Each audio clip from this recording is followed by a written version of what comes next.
La semana pasada empezamos esta serie Cómo tomar decisiones sabias y vimos un primer principio el domingo último, y el Señor nos mostró que para tomar sabias decisiones lo primero que tenemos que hacer es ser conscientes de nuestra finitud. La vida es corta, duramos poco tiempo y solamente tenemos una vida y un propósito para vivir correctamente esa vida. Si no la vivimos correctamente, de acuerdo a los propósitos del Señor, es una vida desperdiciada. Tenemos que avanzar a un segundo principio, aparte de considerar nuestra finitud y administrar bien nuestra vida, entendiendo que los días son cortos. ¿Cómo más puedo tomar decisiones sabias, ¿no? Déjeme empezar de la siguiente manera, y fue algo que el Señor me hizo recordar en estos días. Y así yo empecé el mensaje del domingo pasado también, analizando un poco, más bien autoanalizándonos un poco acerca de cuán importante es la segunda venida del Mesías, profetizada, reafirmada por el Señor Jesucristo y prometida por Él antes de irse, ¿no? de esta tierra, ¿no? Porque si vemos al pueblo judío hasta el día de hoy, que ellos tenían todas las profecías que anunciaban el nacimiento del Mesías. Nació el Mesías, creció, desarrolló su ministerio en plena tierra judía, pero sin embargo fue crucificado, murió y luego resucitó y ascendió a los cielos. Y la mayoría del pueblo judío hasta el día de hoy no cree que el Mesías haya venido. O sea, eso es medio extraño, medio raro. Esperar una venida que ya se dio. Y no es que ellos esperen la segunda venida, no, ellos esperan que recién venga el Mesías. Y obviamente con una vida licenciosa, inimaginable. Hablo del pueblo judío, no del todo el pueblo judío actual, por supuesto, pero simplemente vaya y eche un vistazo. Hay una marcada diferencia entre los habitantes de Jerusalén y los habitantes de Tel Aviv, la llamada segunda capital en Israel, que es la ciudad costera, ¿no? la ciudad más cosmopolita, es la ciudad más abierta al mundo, todo se permite. Entonces es como un lunar dentro de Israel en realidad, en comparación a la vida ortodoxa que llevan muchos judíos en el mismo Jerusalén. Pero eso muestra en realidad que no les preocupa mucho a muchos judíos, y no solamente ellos, sino a la iglesia de hoy, a muchos creyentes, no les preocupa mucho la segunda venida. Decía yo la semana pasada, no hablamos mucho acerca de eso en nuestras conversaciones. Y menos se ha transformado la segunda venida en una expectativa que me lleve a, como una plataforma, todo lo que decida, todas las decisiones que tome, las tome pensando en la segunda venida del Señor, como decíamos también el domingo pasado, ¿no? Tomo una decisión como que Cristo va a venir a continuación.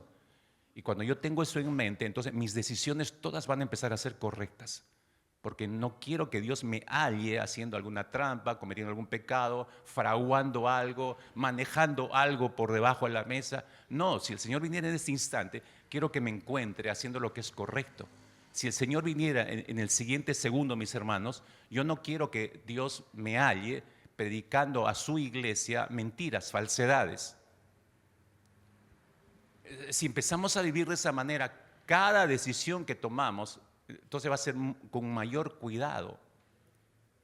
Pero cuando la realidad nos hace estrellarnos de golpe sobre la tierra, y me refiero a Juan capítulo 1, el Evangelio de Juan, capítulo 1, versículo 11, cuando menciona la venida del Salvador y escuetamente dice y trágicamente dice, a lo suyo vino a una nación, a su pueblo escogido, ¿no? A lo suyo vino, pero los suyos no le recibieron. Es increíble, mis hermanos, la manera como la nación de Israel despreció al Mesías. Es aún más inverosímil que la iglesia de este tiempo, al tener toda la revelación compilada, escrita, 66 libros. La Biblia que tiene en sus manos son 66 libros donde Dios progresivamente reveló su voluntad. Está todo allí compilado. Ni siquiera los profetas del Antiguo Testamento tenían esto. Nosotros sí tenemos ese inmenso privilegio, pero es increíble que nosotros también dudemos, cuestionemos, no sepamos acerca de la venida del Señor, no sea un tema en nuestras conversaciones predilecto y no sea la plataforma para tomar decisiones personales. Tristemente, decía la semana pasada y lo vuelvo a reafirmar hoy, la iglesia de hoy no vive pensando, no vive deseando, no vive anhelando con pasión, me refiero, hermanos, con pasión el retorno del Rey de Reyes. Y no solo eso, mis hermanos, sino que hasta oramos, y esto es verídico, hermanos. He escuchado oraciones de este tipo, ¿no? Hasta oramos diciéndole a Dios que reajuste el tiempo de su segunda venida, que lo reajuste a nuestro calendario personal, que lo reajuste a nuestros deseos, que lo reajuste a nuestros anhelos. Me explico, le pongo un par de ejemplos para que me entiendan lo que estoy diciendo. Hay creyentes que creen en Cristo, que le han entrado su vida, que saben acerca de la segunda venida. Y entonces oran y dicen lo siguiente, por ejemplo: yo quiero que el Señor vuelva por segunda vez, pero primero quiero casarme. ¿Usted ora así? ¿Usted piensa así? No, yo sí, yo quiero que venga el Señor, pero primero quiero casarme. U otra persona, ¿no?, que dice: yo deseo que Cristo regrese pronto, pero que lo haga después de que tenga nietos. Yo quiero que el Señor venga, sí, pero primero que despegue mi empresa.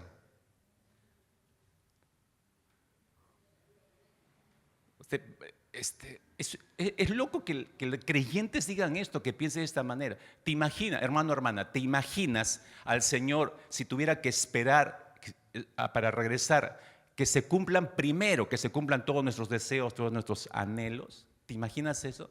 ¿Te has dado cuenta cómo hemos reducido, cómo hemos trivializado, cómo hemos reajustado la segunda venida del Señor a mi calendario, a mi agenda, no a la agenda de Dios? Es como si le dijéramos al Señor lo siguiente: Dios, queremos que tú alteres tu programa hasta que yo cumpla el mío. ¿Cómo es eso? Pedirle a Dios que reajuste su agenda de segundo regreso hasta que yo primero cumpla mi propia agenda.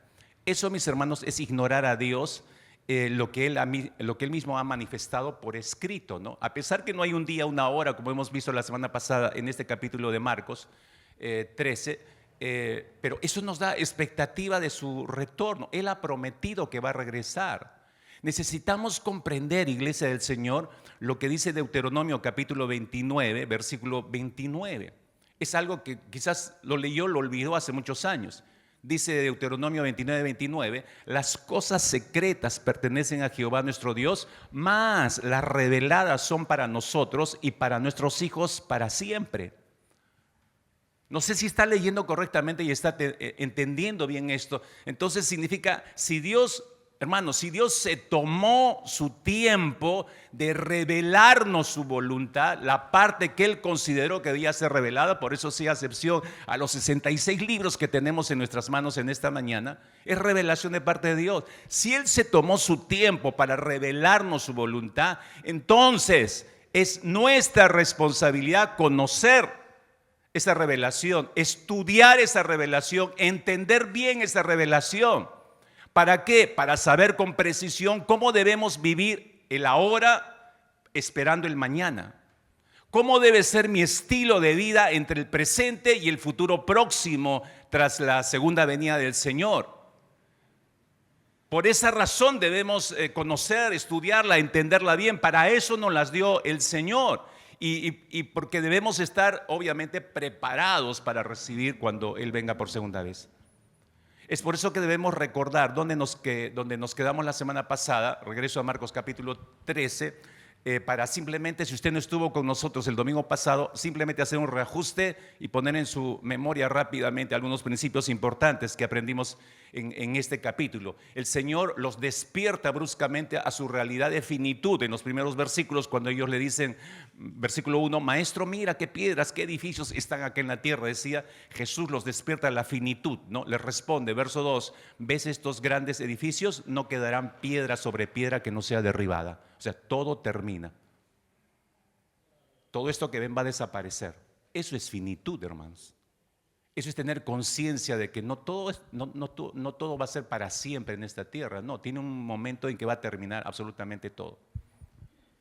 Y es allí donde el Señor, al decirles esto, y recordemos que Jesús está en medio de la semana de la pasión, lo que se conoce como la semana pasión, la última semana de vida de Jesús aquí en la tierra. la famosa Semana de la Pasión. Está a la mitad de la Semana de la Pasión, días después va a ser crucificado y va a ser muerto. Pero es ahí donde Jesús profetiza a sus discípulos la destrucción del templo y de Jerusalén. Veíamos la semana pasada como un juicio de parte de Dios sobre ellos. ¿Por qué? Por haber rechazado al Mesías. Entonces, eso provocó la pregunta de los discípulos del versículo 4, si recuerda. Dinos cuándo serán estas cosas y qué señal habrá cuando todas estas cosas hayan de cumplirse. Si vamos paralelamente a ver a Mateo, Evangelio San Mateo, capítulo 24, versículo 3, ellos le hacen, es el Evangelio paralelo que agrega un dato más que es útil para nosotros. Le dijeron, dinos cuándo serán estas cosas y qué señal habrá de tu venida y del fin del siglo. La primera pregunta, como vimos, es una pregunta de tiempo, es referente a la destrucción del templo de Jerusalén y de la misma ciudad. La segunda pregunta son referentes en cuanto a la segunda venida, Pero dijimos, los discípulos en su mente lo tenían en un solo paquete. Es decir, va a ocurrir una situación detrás de la otra.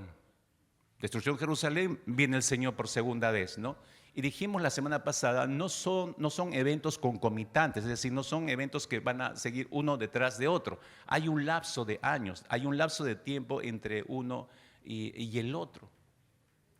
Es por eso que entre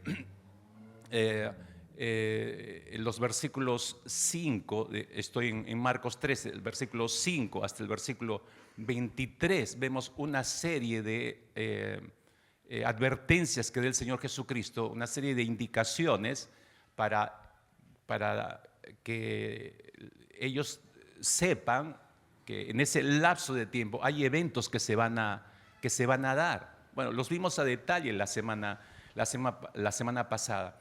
Y entre los versículos 14 al 23, ahí es donde el Señor les da una clara señal de lo que va a acontecer previo a la destrucción del templo y de Jerusalén.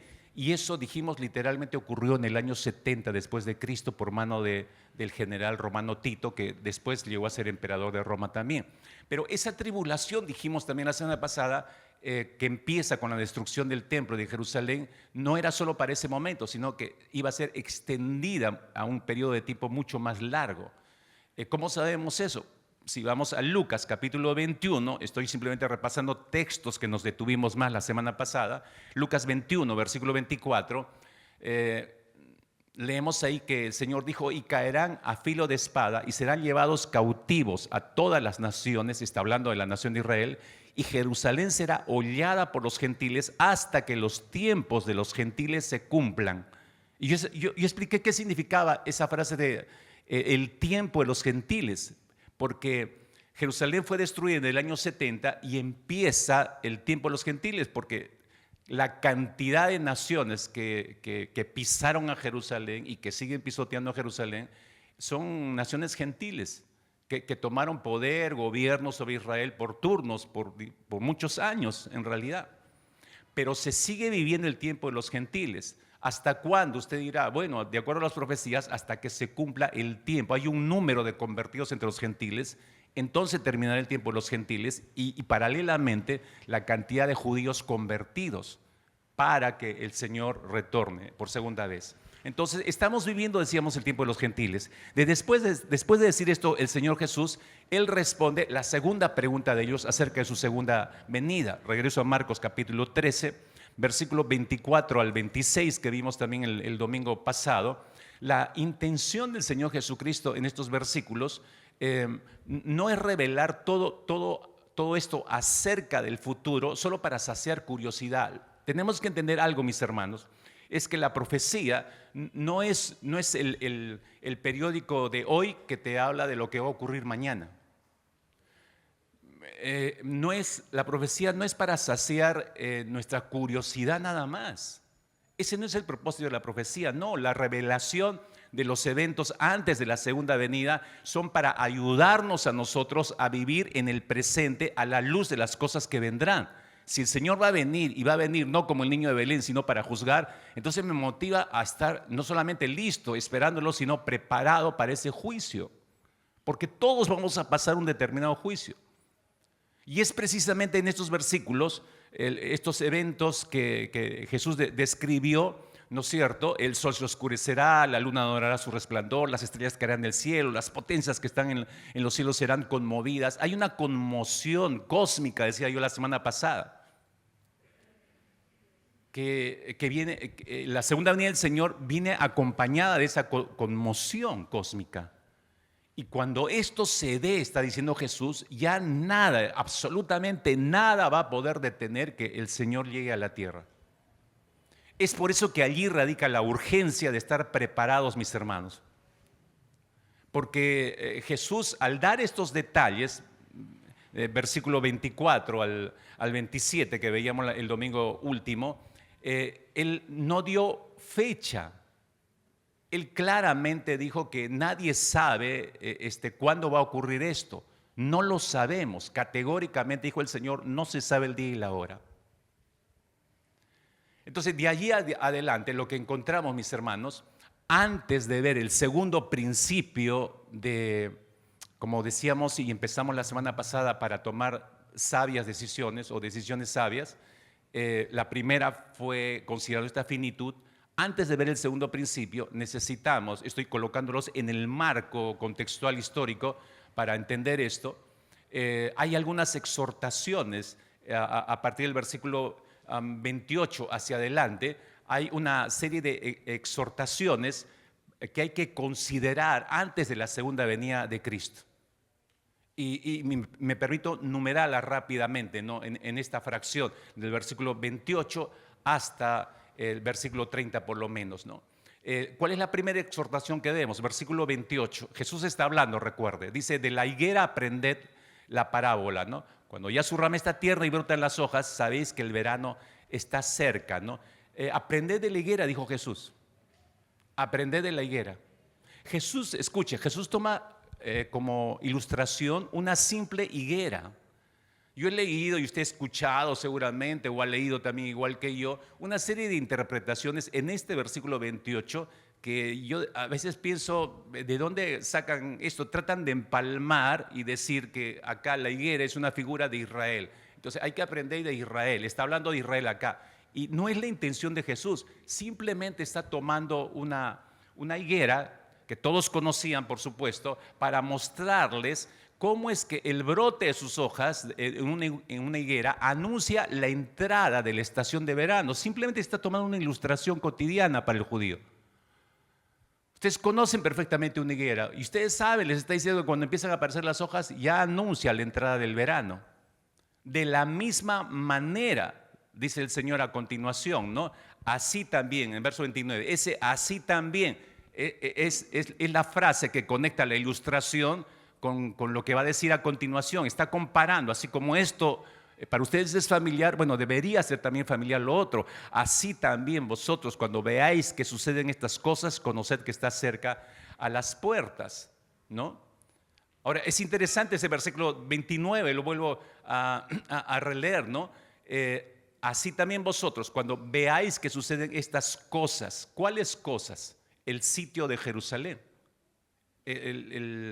Regreso a Lucas capítulo 21, versículo 20, que también fue un texto que vimos la semana pasada, pero cuando esa era una señal, dijimos, ¿no? que el Señor había dado a los judíos, ¿no? Cuando vean esto, se acerca el fin del templo y la ciudad. Lucas 21, 20 dice, pero cuando viereis a Jerusalén rodeada de ejércitos, sabed entonces que su destrucción ha llegado. ¿Cuál destrucción? Destrucción del templo, destrucción de la ciudad.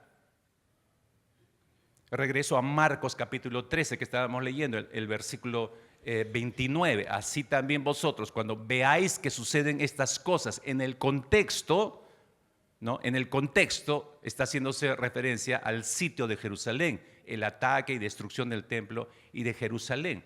Entonces, y sigue diciendo el Señor, ¿no? Así también vosotros, cuando veáis estas cosas, conoced que está cerca a las puertas. Conoced que está cerca a las puertas. Conoced que está cerca. ¿Qué? ¿Quién? ¿De quién está hablando acá? ¿No? ¿De quién está hablando? Algunas versiones bíblicas, yo me quedo pegado a Reina Valera 60, la que estamos leyendo en esta mañana, pero hay otras versiones que han colocado el pronombre personal él. Conoced que él está cerca, y ese él ya le cambia el significado. Pero Reina Valera 60 es el que se tradujo directamente en los originales. Por eso preferible quedarse con el Reina Valera. Y acá dice claramente, conoced que está cerca. No está el pronombre personal definido. Simplemente dice, conoced que está cerca a las puertas. Otra vez, si recurrimos al contexto de lo que hemos estado estudiando en este solo capítulo, evidentemente, cuando dice el Señor, así también vosotros cuando veáis que suceden estas cosas, ¿no? Como la higuera anuncia que el cambio de estación, igual van a acontecer el sitio de Jerusalén. Yo me tomé el tiempo para explicar la semana pasada. No es que llegó Tito y entró de frente y arrasó con todo. No, cercó la ciudad unos meses. Y eso era ya un anuncio. Van a entrar. Todos los de Jerusalén sabían que iba a ocurrir eso. O sea, no fue abruptamente tampoco. Entonces, cuando veáis que suceden estas cosas, a eso se está refiriendo. Conoced que está cerca. ¿Quién? El ejército romano. El general Tito. A eso se está refiriendo en el contexto nada más, para no salirnos del contexto. Y luego agrega el Señor, versículo 30, de cierto os digo que no pasará esta generación. ¿Cuál generación? ¿De cuál generación está hablando Jesús acá? De la de ese tiempo. Otra vez por el contexto.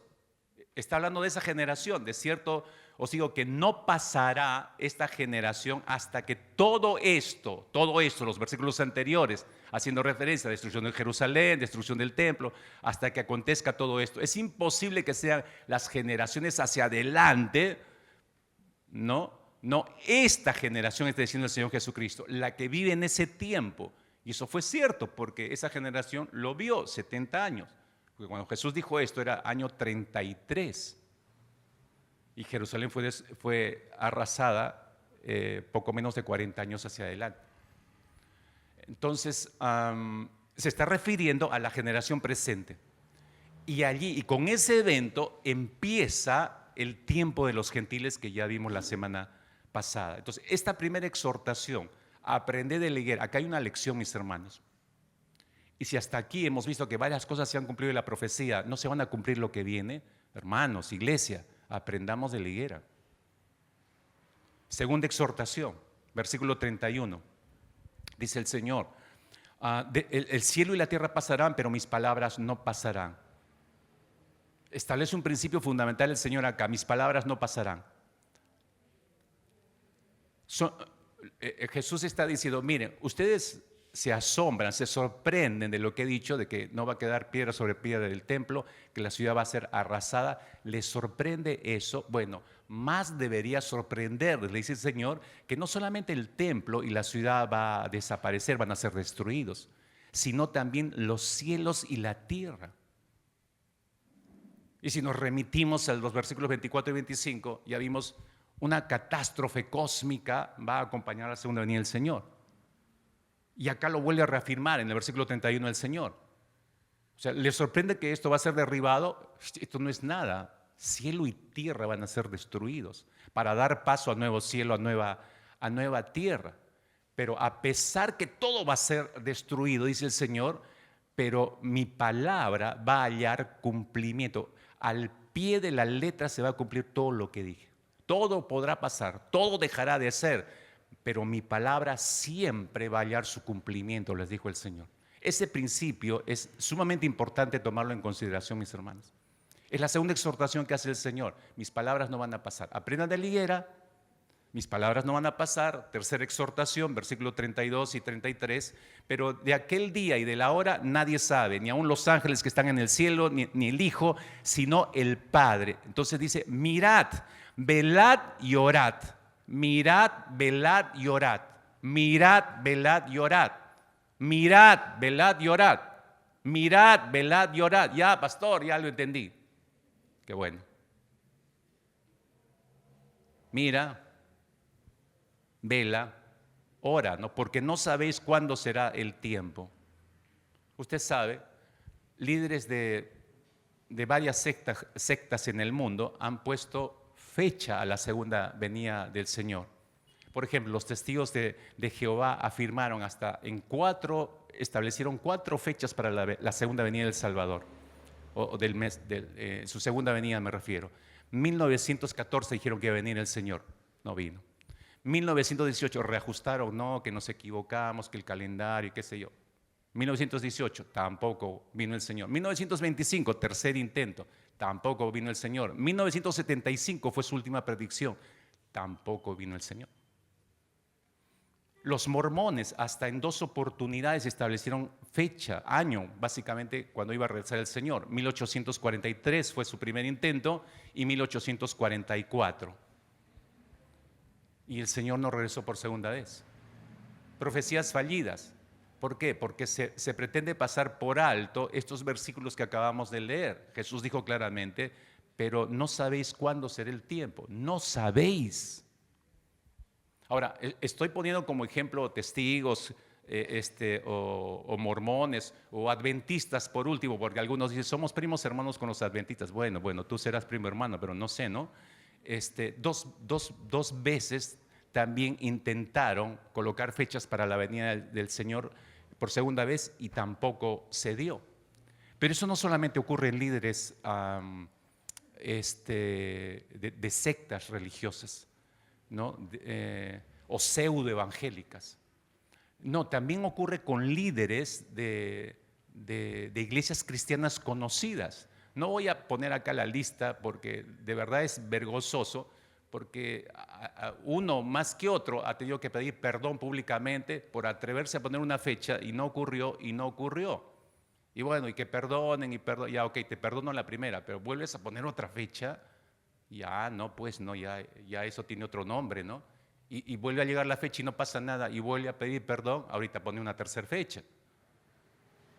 O sea, quiero dejar en claro este punto, mis hermanos, cuando el Señor dijo en esta tercera exhortación, no pretendan saber el día y la hora porque nadie lo sabe. Y Dios no lo ha revelado a nadie en realidad. Entonces vale la pena recordar 4 cosas puntuales aquí, mis hermanos, espero que no la olvide. Todos aquellos que pretenden colocar fecha para el segundo retorno del Señor Jesucristo están violentando 4 cosas. Número 1, ostentan tener un conocimiento mayor al de Dios o igual al de Dios. Claro, si Dios no ha dicho a nadie y yo pretendo ponerme a la altura de Él para decir que yo sí sé. En segundo lugar, se consideran superiores a los ángeles. Porque ni siquiera los ángeles, Jesús dijo, ni siquiera los ángeles que están en los cielos lo saben, no saben. En la agenda de los ángeles están todas sus acciones, pero la fecha de segunda venida del Señor está en blanco. ¿Que los ángeles usan agenda? No estoy usando una ilustración, pues, hermanos. Nadie sabe el segundo retorno del Señor, solamente está en la potestad del Padre. Entonces, ¿te crees más que los ángeles? El mismo salmista dice que hemos sido creados un poco menor que los ángeles. ¿Ya? Dile al que está a tu costado, no te la creas, dile, ¿no? Para poner fecha, ¿no? Para hacer tus cálculos. Nadie puede hacer eso. Tercer lugar, se considera entonces superior al resto de sus hermanos en Cristo, siendo una especie de elegido de Dios, quien tiene un conocimiento secreto que nadie más tiene. O sea, a ti sí te revela el Señor, ¿tú qué tienes de especial, no? Cuando había otros grandes siervos a los cuales podría haberle otorgado ese privilegio el Señor. Y por último, quienes pretenden colocar fecha ignoran las evidentes declaraciones de las Escrituras que advierten que esto no se puede hacer. Si Jesús dijo que nadie sabe, entonces hay que creerle. Cuando yo quiero colocar fecha, entonces eso muestra incredulidad a la palabra del Señor. Incredulidad y desobediencia evidentes, mis hermanos, porque si el Señor me está diciendo nadie sabe el día y la hora, y yo quiero encajar de alguna manera la fecha y la hora, es incredulidad lo que está diciendo el Señor. Espero que no olvide eso. Cuarta exhortación del Señor en este texto, versículo 28 o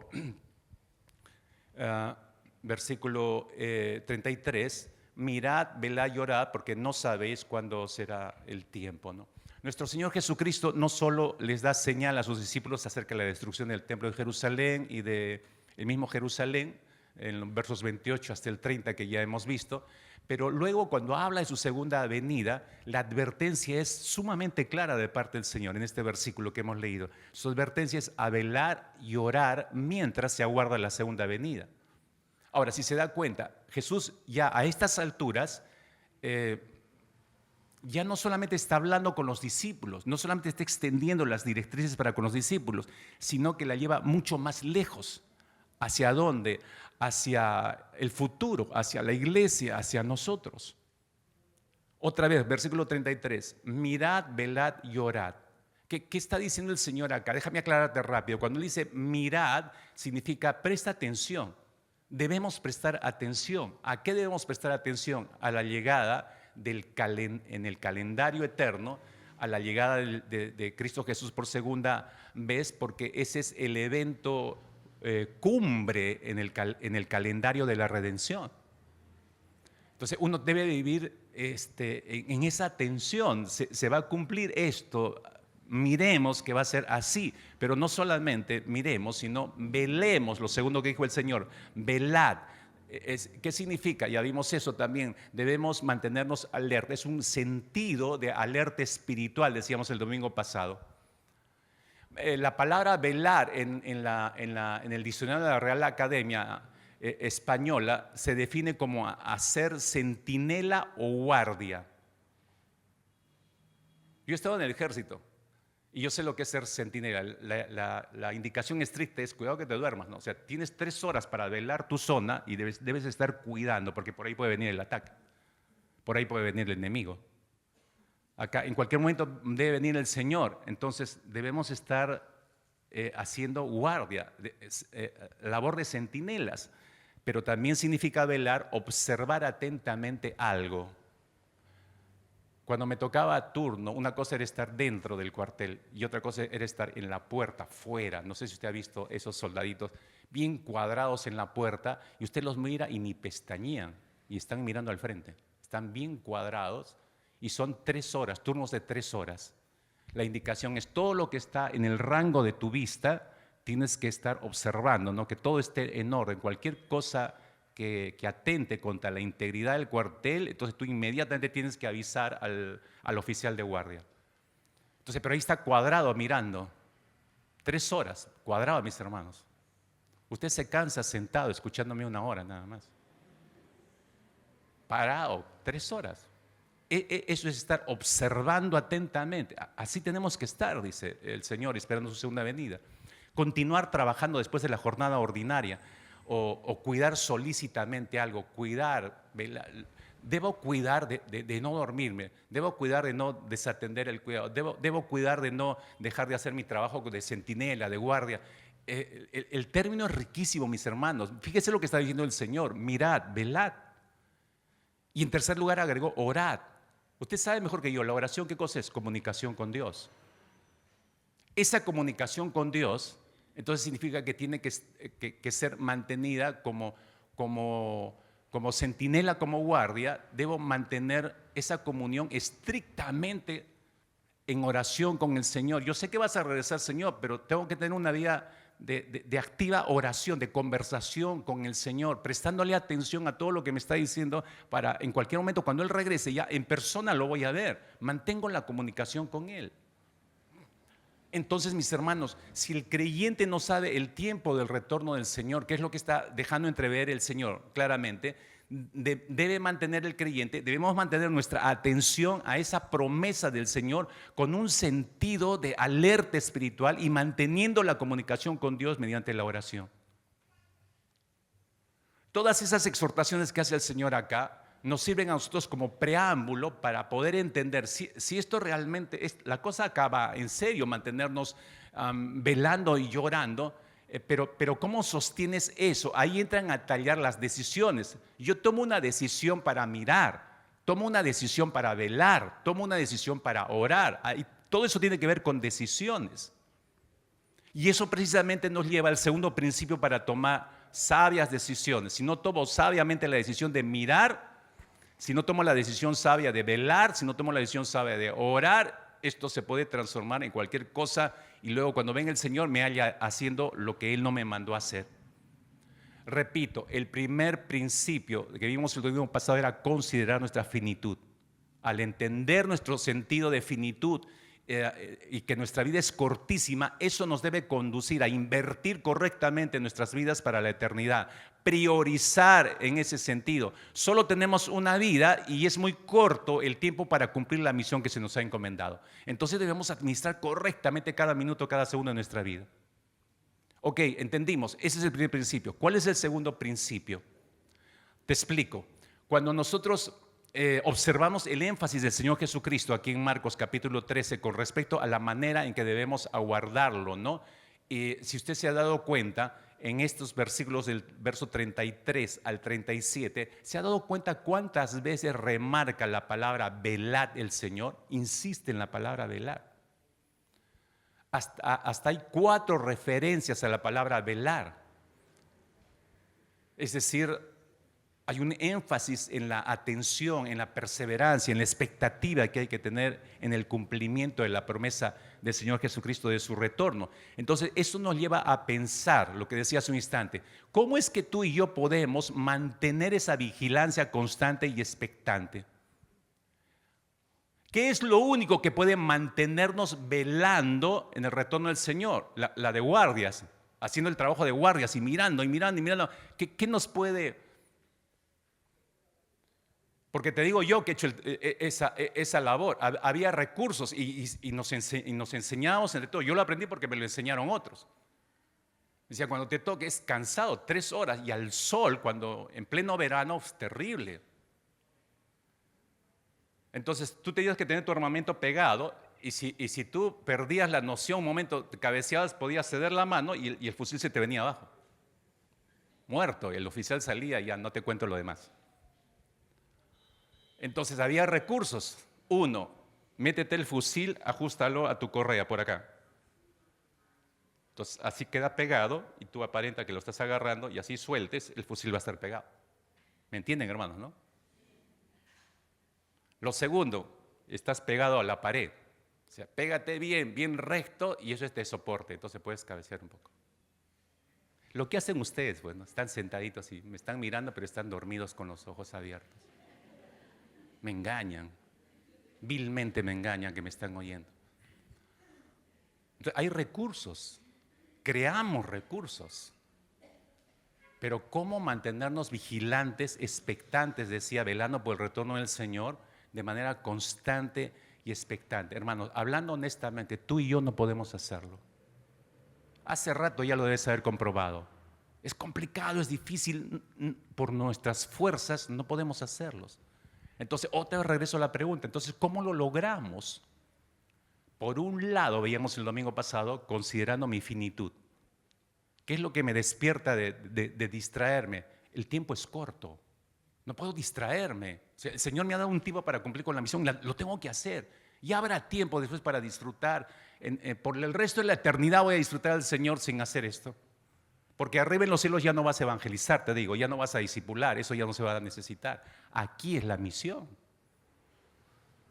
Entonces, en nuestras fuerzas no podemos hacer. El sentido de finitud me hace tener un sentido de priorización. Administro mejor mi vida, administro mejor mi tiempo, administro mis tiempos de descanso, de reposo también, los administro perfectamente, porque no tengo mucho tiempo. Pero ¿cómo sostengo esto para tomar sabias decisiones? Ahí entra a tallar el segundo principio. Anota, por favor, este es el segundo principio. Nos metemos ya con aguas, estábamos con aguas a los tobillos, nos metemos hasta la cintura. Este es el segundo principio. Dios debe ser nuestro mayor tesoro a la hora de tomar decisiones. Dios debe ser nuestro mayor tesoro a la hora de tomar decisiones. Sentido de finitud, una cosa. En segundo lugar, el Señor tiene que transformarse en mi mayor tesoro para que yo tome decisiones sabias. Recordemos, mis hermanos, que después de que el Señor Jesucristo dijo todo esto que hemos leído en Marcos capítulo 13, en menos de una semana, en días nada más después, estaba crucificado y muerto y enterrado. Días después de esta enseñanza de Marcos 3. Pregunto, ¿por qué a pesar de decir cosas tan tremendas con respecto al futuro, igual lo asesinaron?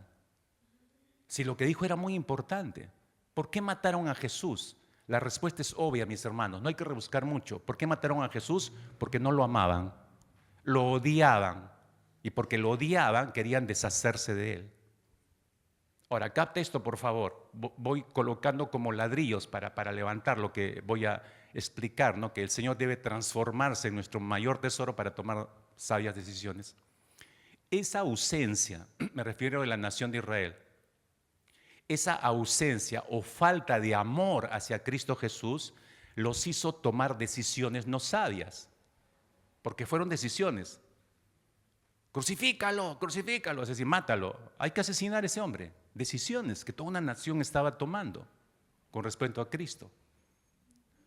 Escúcheme, si Cristo, Jesús, no era su perla de gran precio para los de Israel, entonces no tenía ningún valor para ellos. La persona de Jesús no tenía ningún valor.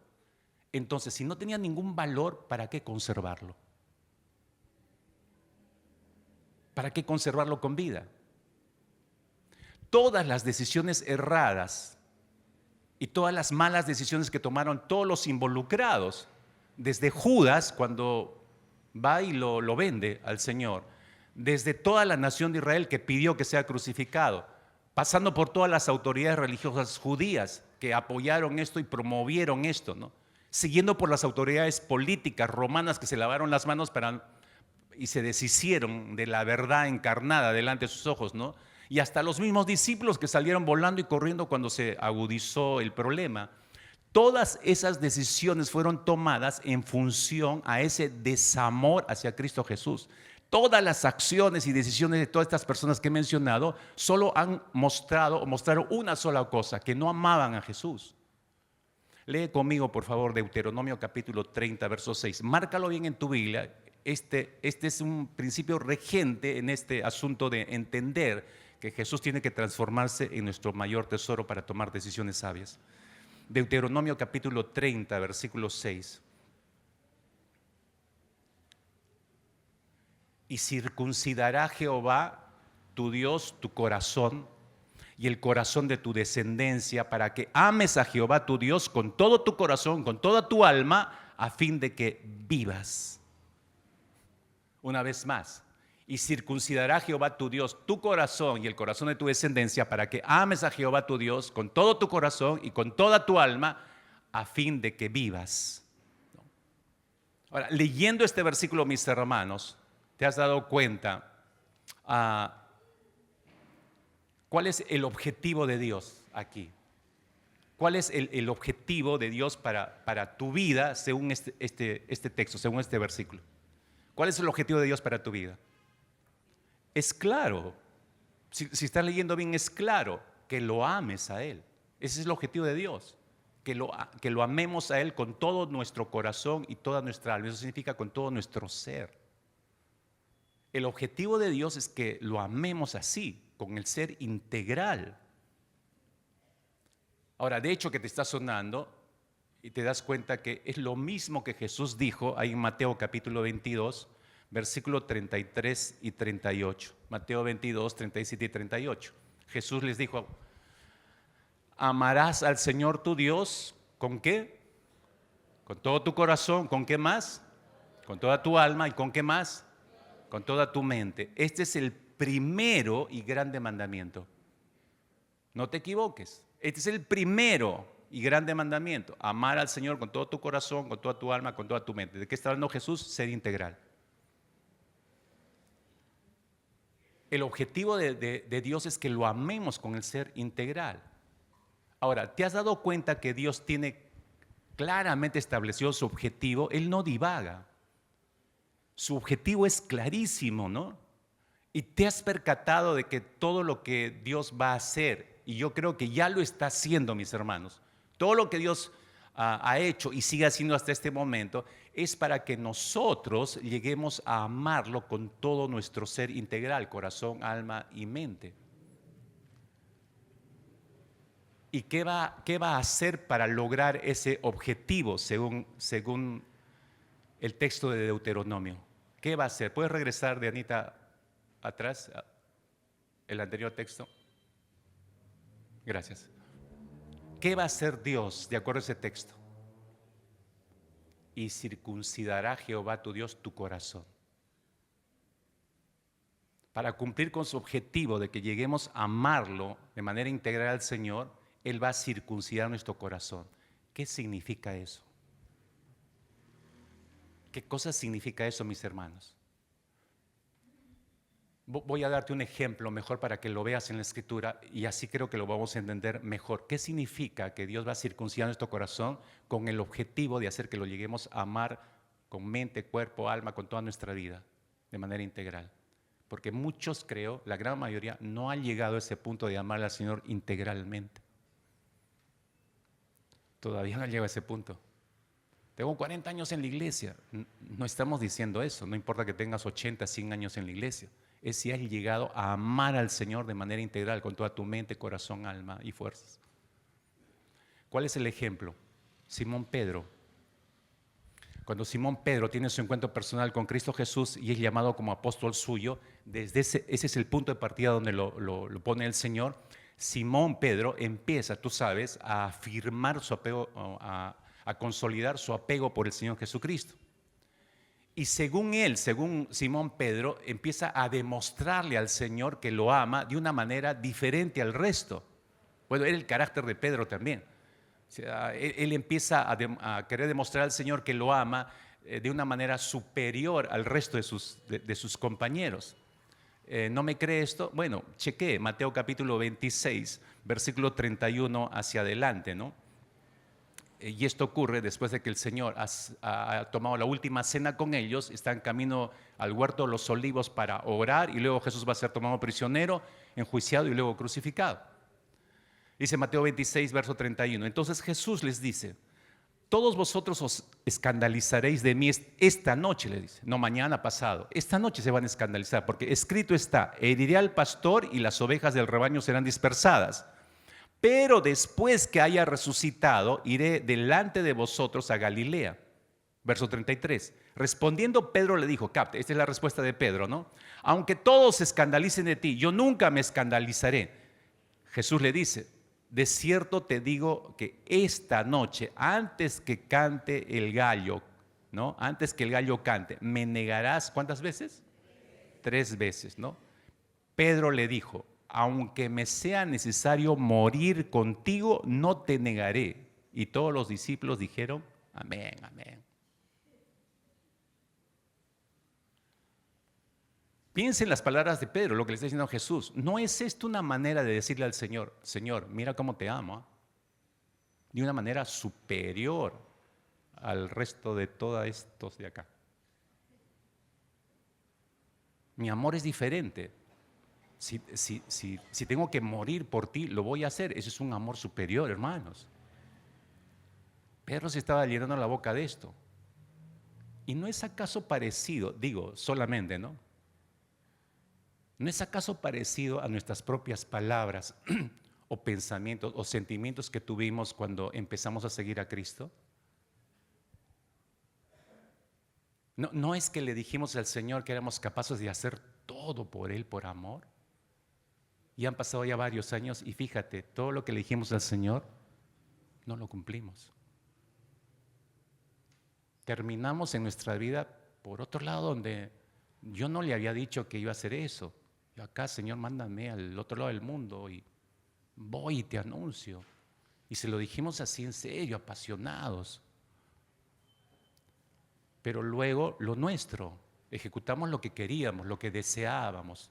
Y bueno, ya lo que queríamos, ya lo tienes pues. Lo que más querías, ya lo tienes. Dios dejó que lo tuvieras, pero no era el plan original de Dios al inicio. Había algo más sublime en el camino. Pero no es una manera de decirle al Señor: yo sí te amo de una manera diferente a las demás personas. Pero cuando Jesús le dice a Pedro, regreso al verso 34, de cierto te digo que esta noche, antes que cante el gallo, ¿no? Antes que el gallo cante, me negarás 3 veces. Escucha, por favor, ve anotando. ¿Qué está haciendo Jesús en ese instante? Jesús está aplicando su bisturí. Jesús está aplicando su bisturí sobre el corazón y el alma de Pedro. Y le está señalando a Pedro la parte de su corazón que debe ser circuncidada, cortada, extraída, y que, por cierto, es una parte nociva en el alma de Pedro, es una parte nociva en el carácter de Pedro. Cuando Jesús le dice, mira, no, esta noche me vas a negar, ¡fa! El corte profundo. Y cuando el cirujano lanza, bueno, no sé, yo he estado muchas veces presente en una operación, el bisturí clásico que utiliza, apenas hace el corte, la carne, ¡bum!, se abre inmediatamente y expone lo que hay debajo. Eso estaba haciendo Jesús. Y si la persona estuviera consciente, mira el corte, mira lo que al abrirse la carne, míralo el interior. Y exactamente eso hizo Jesús con Pedro, ¿no? El bisturí del Señor pegó el tajo en el corazón de Pedro y Pedro vio el interior. Luego, el bisturí del Señor es nuevamente aplicado en la madrugada de ese día. Jesús es tomado prisionero en horas de la noche, y en la madrugada Dios vuelve a aplicar su bisturí sobre el corazón de Pedro en aquel patio donde estaba calentándose y había un montón de gente y estaban de lejos mirando el proceso de juicio del Señor. Entonces ahí, tú sabes, lo identifica una joven. Este es discípulo del tal Jesús, pero ¿qué hace Pedro? Lo niega y lo niega y lo niega. Lucas capítulo 22 capta este instante de una manera dolorosísima, muy real, el corazón de Pedro después de haber negado 3 veces al Señor. Lucas 22, versículo 62, dice, y Pedro, saliendo fuera de ese patio, lloró amargamente. Lloró amargamente. La pregunta, mis hermanos, es, ¿por qué lloró Pedro? ¿Por qué lloró? No solamente lloró, quiero aclararte esto, no solamente lloró porque había entendido lo que había hecho mal, es decir, negar al Señor. Uno podría quedarse con eso. Bueno, se dio cuenta que estuvo mal negar al Señor y lloró por eso. No, fue mucho más que eso. Recuerda que ya recibió el primer tajo del bisturí del Señor y en el patio estaba recibiendo el segundo tajo del bisturí del Señor. La intención de Dios era mostrar lo que hay dentro. Esto tiene que ser sacado, esto tiene que ser extraído de tu vida, Pedro.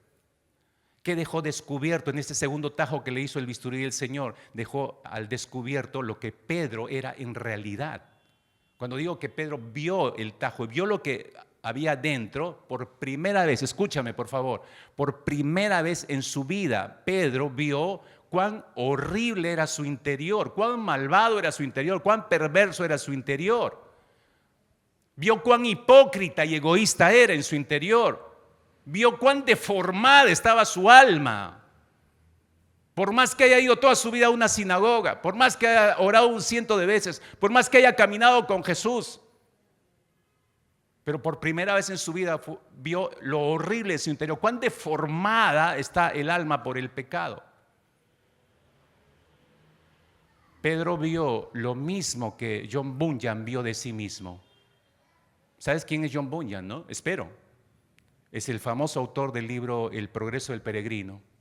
Un libro, por cierto, un clásico que todo creyente debe leerlo. Yo en más de una vez lo he recomendado, pero parece que hay poco interés en leer ese libro. Nuevamente vuelvo a insistir, ¿no? El progreso del peregrino es un libro que muestra el andar del creyente y todas sus luchas, las luchas clásicas del creyente. Nos muestra el alma del creyente en todas esas batallas que tiene en su vida cotidiana. Un gran libro.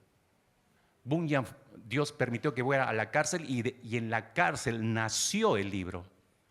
Pero Bunyan también se dio cuenta de lo que él era. Antes de ir a la cárcel para escribir este libro, ocurrió esto, que él, con un encuentro con el Señor, lo describió de la siguiente manera. Por favor, escucha con mucha atención esto.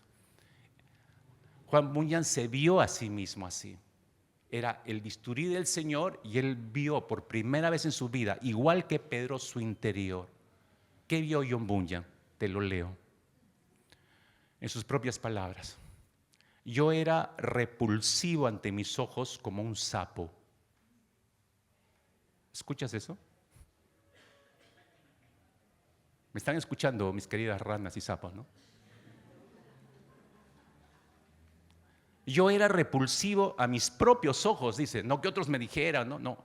Yo era repulsivo ante mis propios ojos como un sapo. Pensaba que nadie, excepto el diablo mismo, podría igualarme en maldad interna y en una mente contaminada. Fue para mí mismo una carga, como también un terror, como me hubiera gustado poder ser cualquier cosa y no yo mismo. ¿Alguna vez has llegado a este punto que te das cuenta realmente lo que eres? El Espíritu te muestra lo que eres, lo perverso, malvado, lo estropeada que está tu mente y lo terrible que haces la vida a los demás, a pesar de decir que eres creyente. Esa es la maldad del interior, ese es el deterioro del alma, eso es lo horrible del interior de nosotros. ¿Alguna vez has llegado a este punto y a decir, quisiera hacer cualquier otra cosa menos yo? A Pedro le pasó, por eso lloraba. Y por eso lloraba amargamente, porque al descubrir esto, él mismo se daba cuenta, yo no puedo cambiar esto, ¿cómo podría ser diferente? Y de hecho que en su mente estaba el momento de haber huido del huerto de Getsemaní, el haber escapado, el no haberse quedado con el maestro, el haberlo negado, y por 3 veces para colmo, ¿qué clase de ser soy? Peor que un sapo soy. Pedro no podía ver a otros, y fíjate, esto es importante, que tú lo comprendas. El llanto en amargura de Pedro, al comprender la dimensión de su propia pecaminosidad, eso es importantísimo, es exactamente lo que le ocurrió al publicano cuando estaba orando en el templo y mientras echaba flores el fariseo, el publicano estaba orando allí totalmente consciente de la condición de su corazón, de su pecaminosidad. Ese dolor era necesario, escúchame por favor, para Pedro. Ese dolor que era intenso en el corazón de Pedro, ese dolor era necesario, esa circuncisión era necesaria antes de que Simón Pedro pudiera trabajar para Dios como apóstol. Porque sitúate en la historia, esto ocurrió antes de que el Señor lo redarguyera y luego despegara el gran apóstol Pedro. Era necesaria esa circuncisión de corazón. Antes de que Simón Pedro trabajara para Dios, antes de que su vida realmente adorase en espíritu y en verdad al Señor, como afirma el famoso escritor cristiano Erwin Lutzer. Erwin Lutzer dice lo siguiente: la profundidad de nuestra adoración, a Dios depende de cuán consistentes seamos de la profundidad de nuestra propia pecaminosidad. Lo que hacemos cada domingo, la profundidad de mi expresión de adoración. No se trata solo de aplaudir, cantar, ay, cómo me aburre, una es suficiente, ¿para qué van a cantar 3? Y ese fastidio que siente, ¿y a qué hora? Y quiero sentarme, y todo eso que no adora al Señor. Evidentemente, la profundidad de tu adoración depende de cuán profundamente conscientes estamos de nuestro estado de pecaminosidad, mis hermanos. Si soy un miserable pecador rescatado por gracia, Señor, me presento ante ti para adorarte con todo el resto de la congregación. Qué privilegio, Dios, y te disfruto todo ese momento, porque tú eres el Dios santo. Pero somos tan apáticos cuando nos presentamos a adorar al Señor, mis hermanos, pero tan apáticos como si no hubiéramos sido rescatados por alto precio, como si no disfrutáramos al Señor, como si nos aburriera encontrarnos con el Señor otro domingo más. ¿Qué muestra todo eso? Maldad. Cuán estropeada está tu alma y tu corazón. Esto que está diciendo Erwin Lutzer significa que Dios tomó su bisturí y abrió el corazón de Pedro, quien fue herido para que pudiera ser sanado, circuncidó su corazón para que pudiera ser modelado de acuerdo al diseño de Dios. Por eso ese dolor era necesario. Y es necesario para nosotros, hermanos. Cuando Dios aplica su bisturí sobre nuestras vidas, lo hace con el mismo propósito que lo aplicó con Pedro. ¿Por qué, dirás tú? Porque Pedro no podía ver a otros si primero no se percibía a sí mismo pecador. ¿Cómo darte cuenta del estado calamitoso de pecado en las demás personas? Cuando somos inmisericordias para con nuestros propios hermanos, Nos burlamos, vapuleamos, nos los llevamos de encuentro, no respetamos autoridades y todo eso. ¿De qué está hablando eso? Yo dudo que una persona que haga eso es creyente. Dudo. Porque ese no es el comportamiento clásico de un creyente. Mirándolo a la luz del ejemplo de Jesús, por supuesto, ¿no? ¿Por qué hacemos todo eso? Regreso a la turbación de nuestra alma, a lo horrible de nuestra alma interior. Hasta que no nos percibimos realmente como somos en nuestro interior, no vamos a poder ver el estado de otras personas, sentir compasión y ayudarlas. Y no podía verse a sí mismo Pedro sin primero ser circuncidado por el Señor. Es decir, eso va a ocurrir. Mis ojos se van a abrir para contemplar la necesidad, la pecaminosidad de otras personas, para ver la urgencia. Necesita el Evangelio y debo predicar el Evangelio hasta que yo no haya sido circuncidado. Si tu corazón no ha sido circuncidado por el Señor, entonces sigues intacto, intacta como antes de convertirte. Cuando Jesús resucitó y se volvió a encontrar con Pedro en aquella playa, ¿recuerdas, no? Después de resucitar el Señor, se encuentra con Pedro, es el primero que se lanza al agua y desesperado va a la playa y se encuentra con el Jesús que ya tenía el desayuno listo. Jesús en ese instante vuelve a aplicar su bisturí sobre el corazón de Pedro, nuevamente. Y no hace un nuevo tajo, hace 3 tajos sobre el acto, sobre el corazón de Pedro. ¿Me amas? ¡Fa! El primer tajo. ¿Me amas? ¡Sa! El segundo tajo. ¿Me amas? ¡Sa! El tercer tajo. Fueron, hermanos, fueron 3 sendos cortes sobre el alma de Pedro que realizó el Señor, bisturí en mano. ¿Qué estaba haciendo el Señor? El Señor está siguiendo el proceso de circuncisión sobre el corazón de Pedro. Esas preguntas que el Señor le hizo a Pedro fue para demostrar a Pedro y para demostrarnos, por cierto, a nosotros, que las decisiones que Pedro había tomado hasta ese momento, el cortar la oreja al siervo del sumo sacerdote en el huerto de los olivos, su huida de ese lugar abandonando al Señor y a sus compañeros, su triple negación, su nueva huida de aquel patio cuando lo identificaron, todo eso era resultados de decisiones que había tomado en ese instante. Todas esas decisiones de Pedro mostraban solamente una cosa, le dijo el Señor. Cuando le hace los 3 tajos, él se da cuenta por fin. ¿Y qué es lo que ve en el interior? Que no amaba a Jesús. Todas las decisiones suyas solamente mostraban eso, que no amaba al Señor. Si el Señor te hiciera un tajo en esta mañana, como creo que lo está haciendo en el corazón de algunos de ustedes, ¿qué es lo que saldría? ¿Qué es lo que verías? Ay, pastor, yo no quisiera verlo. Pero tienes que verlo. Porque eso eres lo que eres tú. No es lo que te crees que eres, es lo que eres tú en esencia. ¿Y qué eres en esencia, hermano, hermano? ¿Qué eres en esencia?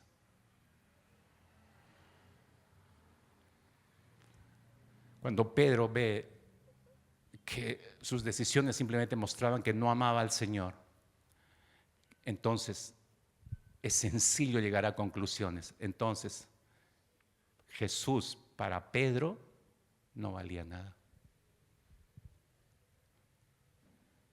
Para Pedro, Jesús no era más que otro hombre más, no era su mayor tesoro.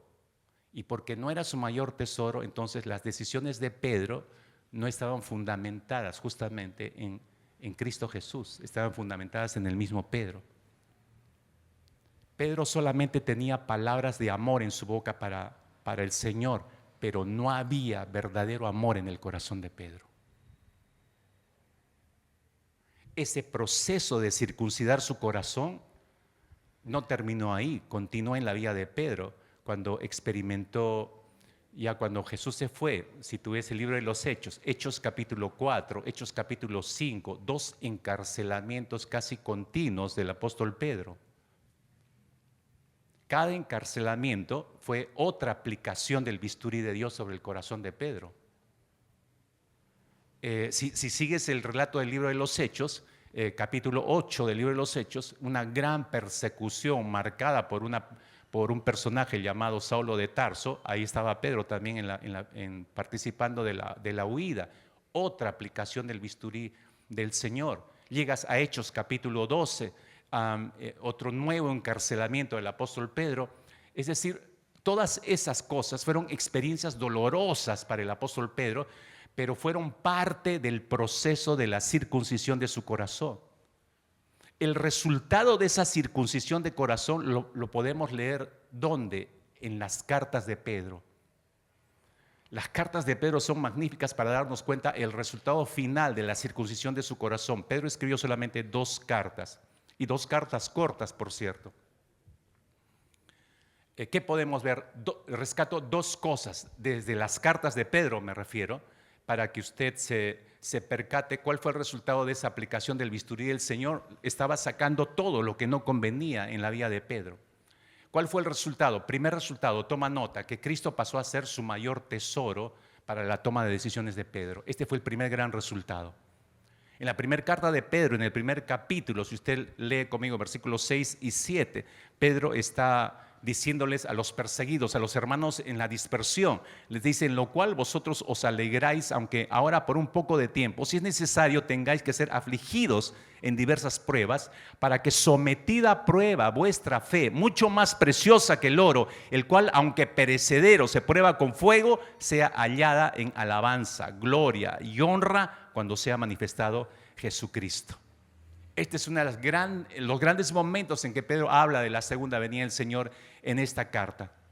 Pero lo que quiero es que se dé cuenta de lo siguiente: este resultado del bisturí del Señor, y de que para Pedro Jesús pasó a ser su mayor tesoro. Él está ayudando a sus hermanos en la dispersión, en la persecución, les está ayudando a comprender cómo funciona el fruto de su fe. ¿Qué está mostrando el fruto de su fe? Y les dice, está mostrando hasta aquí un estilo de vida. Y ese estilo de vida les permite a ustedes, con ese estilo de vida, enfrentar sus sufrimientos y aflicciones con alegría. La fe, les dice, les está llevando a tomar sabias decisiones para enfrentar sus aflicciones. Y les dice Pedro que esa fe, miren cómo la define, es mucho más preciosa que el oro, les dice. Ahora piense, iglesia, conmigo por favor en esta expresión. Si la fe, mis hermanos, si la fe es creer a Dios, creerle a Dios, la fe significa eso, creerle a Dios. Y le crees porque ya se estableció una relación personal con el Señor. Y para llegar a esa relación se supone que has llegado a amarle para valorarlo y valorar su palabra. En tal medida esa relación con el Señor va, eso es la fe en realidad, que tienes una relación con el Señor y una relación tan ceñida con el Señor que Él se ha vuelto muy valioso para tu vida, tu gran tesoro, y su palabra es tan valiosa como Él mismo. Entonces se transforma en ese tesoro en tu existencia. Y si Él es tu tesoro, toda decisión que tú empiezas a tomar es en base a ese tesoro, porque te importa conservarlo, enriquecerlo. Entonces eso significa que Cristo ha pasado a ser tu mayor tesoro y valoras tanto su persona como su palabra, y por eso tienes fe en Él. Dicho en otras palabras, mis hermanos, ahora no solamente has entendido si estás viviendo lo que dijo Jesús, porque las palabras de Jesús son muy, muy claras en este sentido. Hemos estudiado más de una oportunidad este versículo. Juan capítulo 14, versículo 15, palabras de Jesús. Dijo: si me amáis, guardad mis mandamientos. ¿Recuerdas? Si me amáis, guardad mis mandamientos. Cada vez que hemos estudiado ese texto siempre repito lo mismo. El guardar los mandamientos es un resultado de amar primero al Señor. Es decir, primero aprendo a amar al Señor, entonces no voy a tener problemas con obedecerle. Si primero amo al Señor, entonces se vuelve Él mi mayor tesoro. Las decisiones que yo tome como fruto de ese amor atesorado, las decisiones que yo tome frente a su palabra nunca van a entrar en conflicto. Yo voy a obedecer, voy a decidir obedecer todo lo que me diga el Señor, porque lo amo. ¿Me están entendiendo, iglesia? Porque se ha vuelto un tesoro para mí. Entonces, este es un primer resultado del bisturí del Señor sobre el corazón de Pedro. Hizo que se transformara. Dios limpió con el bisturí todo lo que no convenía en su vida, y el Señor pasó a ser su mayor tesoro. Pedro tuvo que renunciar a sus demás tesoros para hacer eso. Pero el bisturí del Señor trabajó para ello. Pero hay un segundo resultado, mis hermanos. La segunda venida de Cristo pasó a ser su prioridad y motivación de vida para Pedro. Por eso en sus 2 cartas hace referencia a la segunda venida como un eje central. Al pasar a ser Cristo su mayor tesoro para Pedro en la toma de decisiones, entonces todo lo que Pedro vive y todo lo que va a exhortar a través de sus cartas, todo lo que va a animar a sus hermanos perseguidos, todo está basado en una sola expectativa. Y esa sola expectativa es la prioridad de vida para Pedro, es la motivación poderosa que mueve su vida de manera fundamental. Y eso es la segunda venida del Señor. La segunda venida del Señor está puesta como un baluarte para el apóstol Pedro. Si usted se da cuenta, si tiene su Biblia ahí, en la estructura de la primera carta nada más, para no ir hasta la segunda, la primera carta del apóstol Pedro, en la estructura, si usted la ha estudiado o la ha leído alguna vez devocionalmente, la estructura devela eso. Pedro les exhorta a los cristianos perseguidos y dispersos a que las decisiones que tomen hago un resumen de todo el contenido de esa primera carta de Pedro. Pedro les dice: todas las decisiones que ustedes tomen para enfrentar sus aflicciones con alegría, para ser santos como Dios lo es, para vivir como linaje escogido, sacerdocio santo y nación santa, para abstenerse de los deseos carnales, para someterse a toda autoridad, para honrar a todos, para sujetarte a tu esposo, vivir sabiamente con la esposa, para tener una buena conciencia, para ser buenos administradores de su gracia, para no sorprenderse del fuego de prueba que enfrenten y que lo hagan con gozo, para humillarse bajo la poderosa mano del Señor. Para todo eso se necesita tomar decisiones. Yo puedo mandar a volar todo esto, no me interesa, y seguir con mi propia vida. Yo tengo mi manera de pensar como cristiano. No, espérate. Alguien pagó un alto precio y te demanda que tengas este tipo de vida. No es lo que tú quieras. Pedro les está diciendo esto, ¿no? Las decisiones que ustedes tomen para vivir de esta manera, ¿no es cierto? Todas estas decisiones deben ser tomadas sabiamente para vivir de esta manera, sabiendo que nuestra vida de fe en el Señor va a estar constantemente, no solo supervisada por el Señor, sino sometida al bisturí del Señor. Porque estamos sometidos al proceso de circuncisión de nuestro corazón hasta el día de hoy, mis hermanos. Dios no ha terminado contigo ni conmigo. Él sigue aplicando su bisturí, porque en cualquier momento viene el Señor. Así que mejor nos hay, hermanos, haciendo todo lo que está a nuestro alcance para ser hallados santos en toda nuestra manera de vivir. ¿Y cómo soy santo de manera práctica? Aquí tienes una lista que da Pedro en la primera carta. De esa manera uno muestra su santidad. Observa, por favor, cómo liga el apóstol Pedro este estilo de vida cristiano que estás viendo en la pantalla con la experiencia de la segunda venida. Magistralmente lo juntes a esos dos conceptos en un solo versículo. 1 de Pedro capítulo 1 verso 7. Para que sometida a prueba vuestra fe, la constante circuncisión de Dios sobre nuestro corazón. Para que sometida a prueba vuestra fe, mucho más preciosa que el oro, la fe, ¿qué es la fe? Ya te he dicho, es creerle a Dios. Si le creo a Dios es porque lo amo y porque la pasó a ser mi tesoro. Y todo lo decide en función a eso, ¿no? Más preciosa que el oro, el cual, aunque perecedero, se refiere al oro, aunque perecedero se prueba con fuego, se purifica. Tú sabes eso, ¿no? El oro es purificado con grados altísimos de fuego en el horno. Eso está tomando como ejemplo, el cual, aunque perecedero se prueba con fuego, sea hallada en alabanza nuestra fe, gloria y honra cuando sea manifestado Jesucristo. Nuestra fe va a seguir siendo sometida al bisturí de Dios. Y Pedro está diciendo, es la prueba de Dios. Tiene que seguir el Señor para que al final nuestra fe sea tan pura en relación con el Señor que cuando se manifieste el Señor por segunda vez nos halle aprobados. Entonces, mis hermanos, termino. El objetivo de Dios para nuestras vidas, regreso a Deuteronomio 30, versículo 6 nuevamente. El objetivo de Dios, según este versículo, es clarísimo, que lo amemos con todo nuestro ser. ¿Te quedó eso en claro? Primero, el objetivo de Dios es que tú y yo le amemos de forma integral. Lo segundo, para lograr ese objetivo, Dios va a utilizar las circunstancias cotidianas de tu vida. Ese es el bisturí de Dios. Dios va a usar las circunstancias cotidianas de tu vida, va a usar la crisis de tu enfermedad, va a usar la pérdida de tu negocio o trabajo, va a usar la partida de tu ser querido, va a usar la agonía de un amigo o un pariente muy querido, va a usar las limitaciones materiales que producen sufrimiento o desaliento, va a usar el rechazo de las personas, va a usar la injusticia sobre tu vida, va a usar la falta de afecto o amor de tu cónyuge, hijos, etcétera, etcétera, etcétera, etcétera. Va a usar todo eso ese es el bisturí de Dios, para ir purificando tu vida. Dios va a usar todo esto para que de alguna manera el bisturí de Dios, afiladísimo por cierto, lleguen a circuncidar, escucha, lleguen a circuncidar tu corazón de otros amores, de otros ídolos a los cuales tú estás entregando tu amor. Dios va a utilizar todo lo que te pasa, todo lo que le sucede a tu vida como un instrumento para que seas liberado de tu amor a tus ídolos. Porque de eso se trata nuestra vida. Si no amamos al Señor, estás amando algo.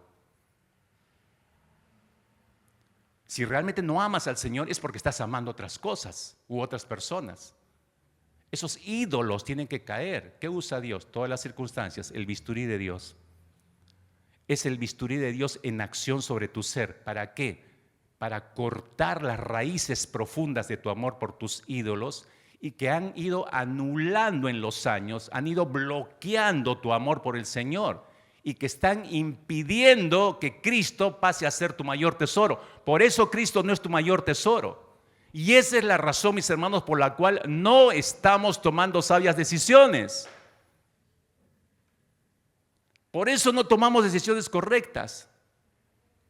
Recuerda, iglesia, las palabras de Jesús a sus discípulos en Juan capítulo 15, ¿te acuerdas? De hecho que sí. Versículo 2, Juan 15, versículo 2, en la segunda mitad. Jesús dijo, toda rama que da fruto, la poda, para que dé más fruto todavía. La palabra podar aquí que está usando el Señor es la misma acción de Dios en Deuteronomio 36. Ahí utiliza la palabra no podar, sino utiliza circuncidar. Ambas palabras, podar y circuncidar, son dos acciones que solamente Dios puede hacer, y esas dos acciones denotan, escucha, denotan dolor. La circuncisión del corazón, la poda de nuestras vidas implica dolor. Es decir, que la acción de Dios, mis hermanos, y tengo que explicar esto porque algunos esperan que no, que acepta a Cristo y todo va a ir lindo, todo te va a ir bonito. No, te mintieron.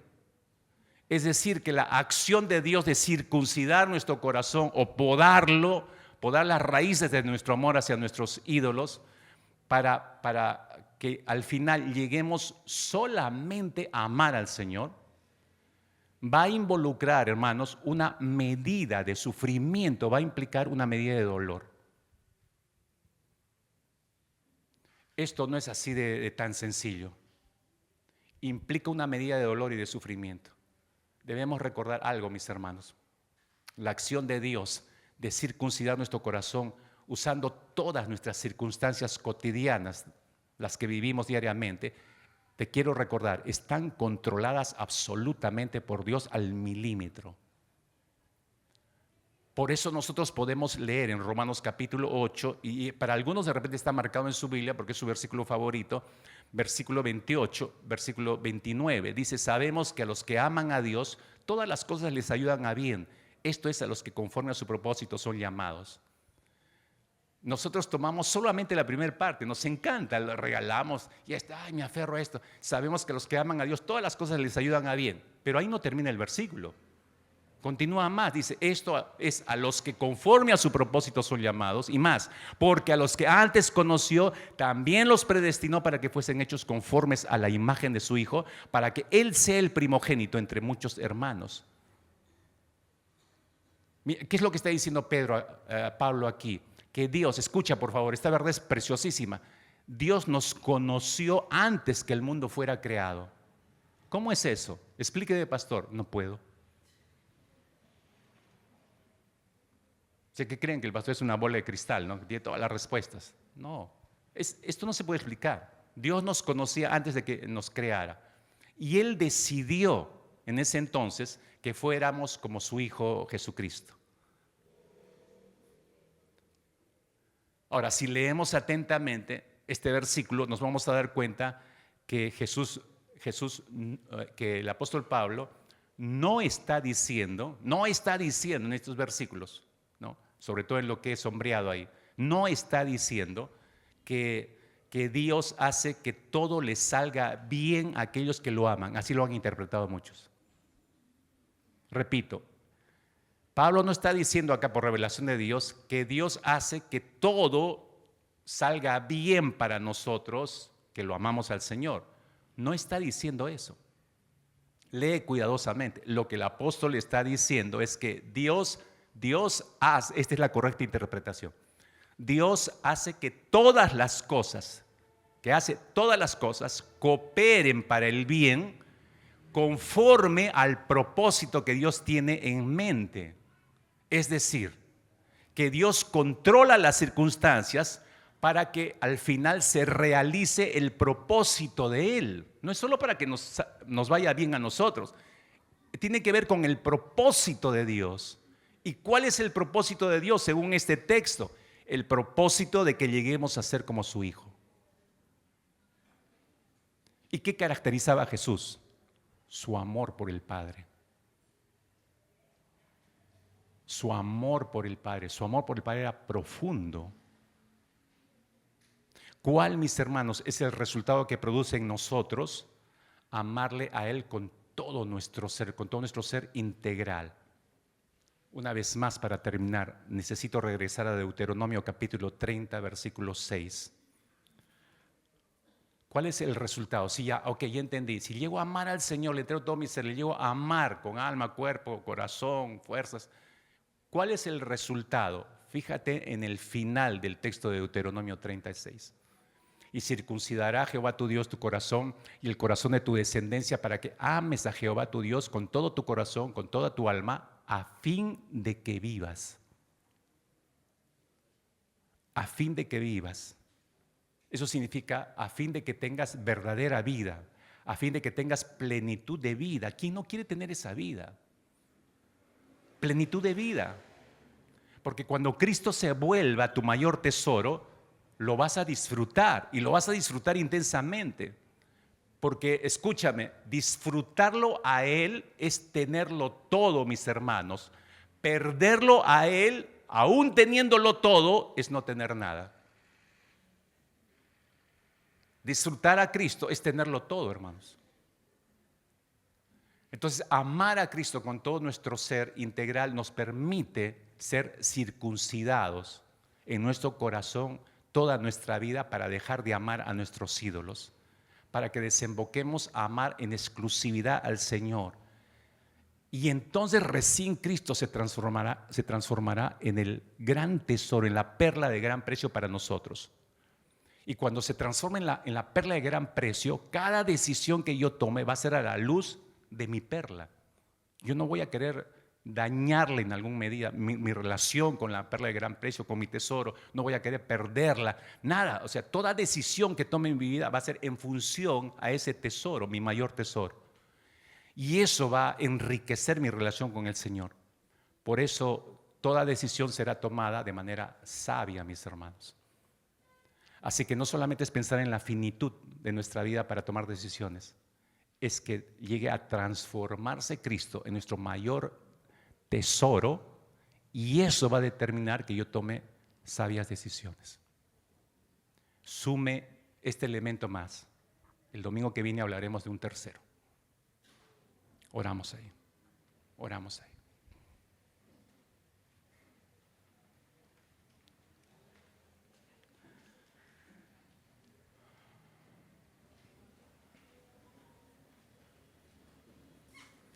Señor, si tú nos llamaste a permanecer en ti y en tu amor, Señor, hoy descubrimos o entendemos que dejarse tratar por el bisturí tuyo, ahora recién comprendemos que a lo largo de nuestros años ha sido dolorosísimo, Señor. Yo no imagino el dolor que han tenido que pasar muchos de mis hermanos y mis hermanas aquí. Pero ese dolor que no tenía sentido para muchos, ese sufrimiento que no tenía sentido para muchos de ellos o de ellas, oro porque ahora tenga mayor sentido. Oro porque tenga un significado, y un significado relevante, Señor.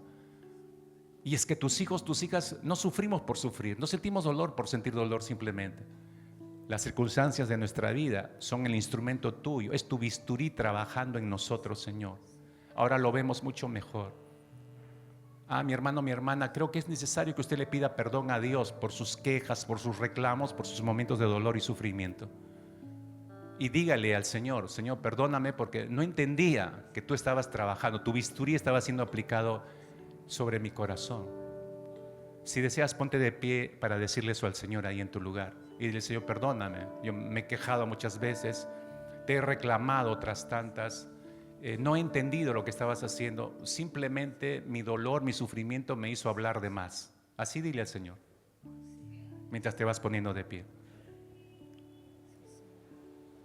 Te pido que limpies ese pecado de mi mente y de mi corazón. Dile: Señor, ahora entiendo el significado del sufrimiento y del dolor en mi vida. Ahora entiendo que tú sigues trabajando en mí. Todavía no has terminado en mi vida, Señor. Y es verdad, me siento como John Bunyan. Es tan terrible en mi interior, Señor, que quisiera ser otra persona y no yo.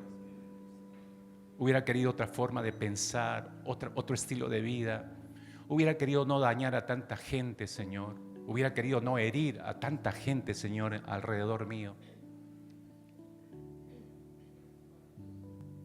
Y cuando pienso en la maldad de mi corazón, Señor, siento la miseria de mi alma tan profundamente, Señor.